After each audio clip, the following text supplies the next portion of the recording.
The evidence that is normally given.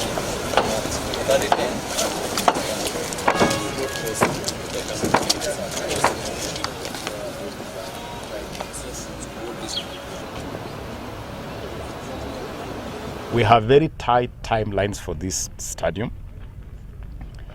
Eldoret is hosting the next devolution conference, and we are very pleased as a ministry that as part of that devolution conference, Eldoret City and Uasin Gishu are celebrating the sporting heritage of this county and of this region.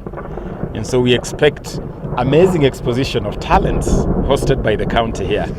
Football, athletics, and we must prepare this facility to be ready for that.